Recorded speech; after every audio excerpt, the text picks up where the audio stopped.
And as we get set for Canada and Mexico Thursday, so much to discuss with the Scottish international TSN Soccer analyst. Our friend, he's rocking an incredible flow, Steven Caldwell.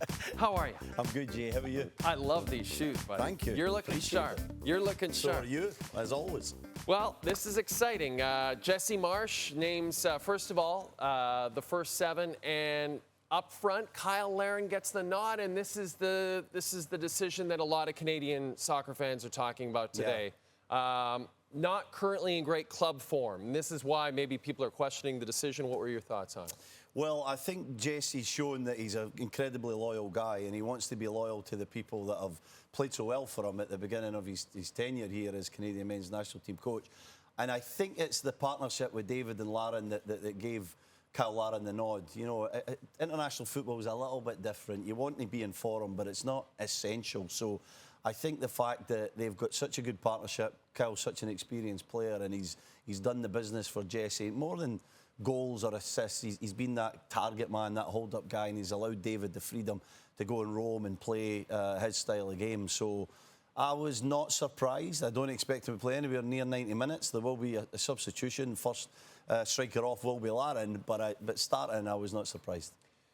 And then, you know, you talked about Jesse's loyalty, and, you know, you think about the fact that Dayne St is probably going to get the start this weekend, or this Thursday, I should say. And, you know, this is after Max Crepeau was so fantastic last year at Copa America.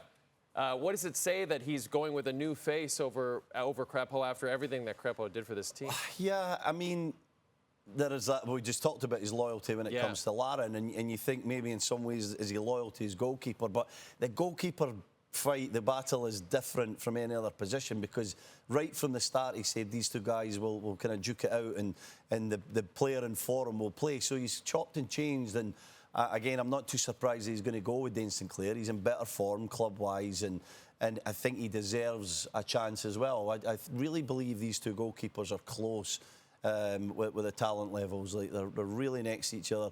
St. Clair, in my opinion, has more potential, and maybe he's just maturing and starting to show that. So it's good to go with St. Clair. It's good to give him that chance to try and see if he can establish himself as number one. But I don't expect this battle to be over. It was going to go back and forward all the way to that first game at BMO Field in June 2026.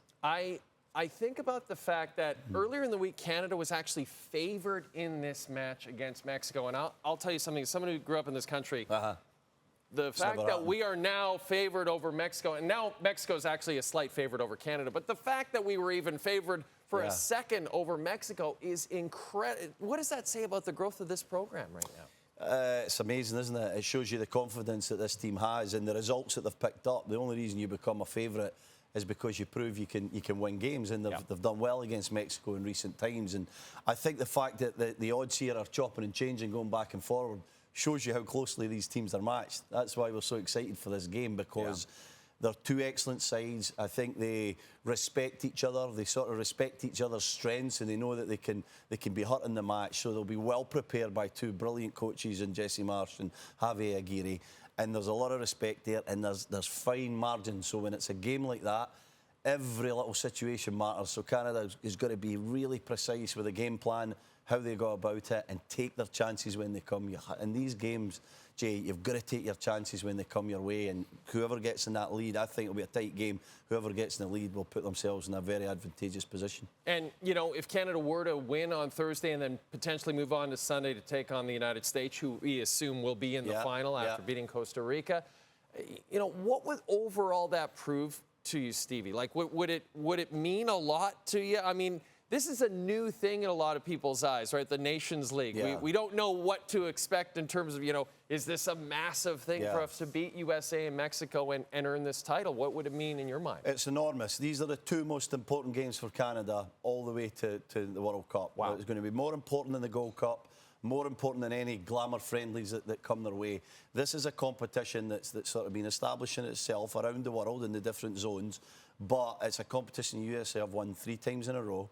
So if Canada can go and beat big ifs, got a lot to do. Sure. Beat Mexico, get to a final, then beat the US, it would be absolutely huge. So these games are critical. They're vital for Jesse Marsh and what he's trying to establish.